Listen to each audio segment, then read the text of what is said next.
Chadian authorities are denouncing pressure from the United States to hold credible parliamentary elections. In a statement issued last week, the U.S. Embassy in Ndjamena welcomed the government's commitment to hold the elections this year, but emphasized on the importance of a credible electoral process.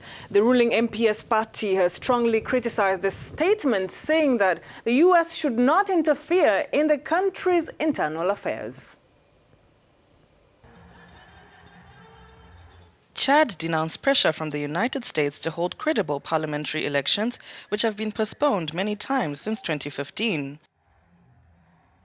This injunction was strongly criticized by the Patriotic Salvation Movement MPS, which has been in power for 29 years, and considered it to be a strictly internal matter. Quote, "Elections are not externally dictated. Chad is a sovereign country," end quote, said Party Secretary General Mohamed Ndjamena in a statement. Last week, the U.S. Embassy in Ndjamena welcomed the government's commitment to hold elections this year, but stressed the importance of the credibility of the electoral process. Chad reassures that the elections are scheduled in the 2019 budget. In addition, the Independent Electoral Commission has been set up and the political actors have agreed to go ahead with the elections. And to talk about it, we are online with Chadian opponent Saleh Kebzabo. Hello. How do you react to the release of power in your country after the call for credible elections by the United States of America, that is? Moi, je réagis d'abord par la déception, par la surprise. I react first by disappointment, ensuite, by surprise, par la condamnation. and then by condemnation. Je suis déçu parce que I am on it because the government of Chad does not want to be called to order to do good elections, to respect democracy. I'm surprised because the government itself says that it wants to organize in a good way, so it must respect the rules of the elements of democracy. And finally, I condemn this attitude because Déby and his political party have never won a fair election in Chad. They have always rigged, they have always manipulated, and today this manipulation begins by UNDR Congress, which is banned in Mongo, by this meeting of transporters, which was banned last week when it should be held in Ndjamena in a hall, and so on, by bans on demonstrations permanently, and for years even meetings are banned, while a political party by law has the possibility to organize all these demonstrations on all its forms.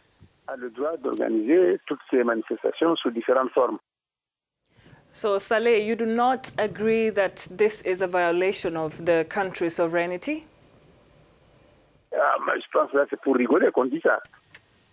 I think that's just for fun, that we say we are sovereign. We are not, partially, or at least we'll see that we are entirely sovereign. A sovereign country is a country that defends its citizens inside and at the borders. A sovereign country is a country that ensures the security of the free movement of people and goods within the territory. A sovereign country is a country that does not call on the external army to restore order in its territory. A sovereign country is one that freely organizes elections and asks for external assistance. A country that will see itself also that pays at the end of the month of its military official or police officers without requesting budgetary assistance. However, the government of your country explains the delay of the organization of these elections by financial difficulties. So you don't share this point of view? But that's one thing that's been known for 2 years now. President Déby has been shouting from the rooftops that Chad cannot afford to hold an election. It is in negotiations with the European Union and Chad's other partners for the financing of these elections. This is one of the attributes of sovereignty that jumps out when we are going to bend over backwards to ask for money, and when we ask to respect democracy, you say no, no, no, interference in our affairs. These are deviant behaviors that, in our view, deserve to be called to order.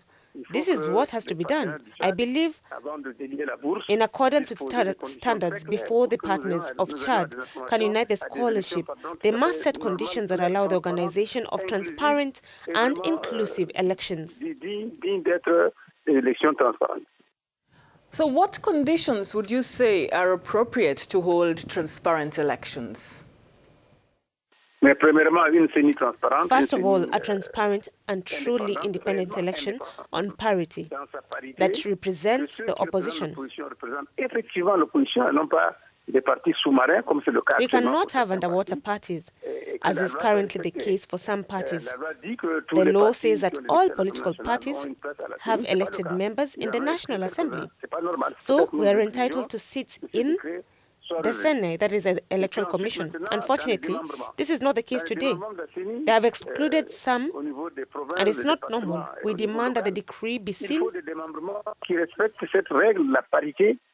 And then concerning the dismemberment at the level of the provinces, it is necessary that the parity is respected by setting up dismemberments respectful of the opposition so that it faces party of the Electoral Commission. We must be represented at the local level.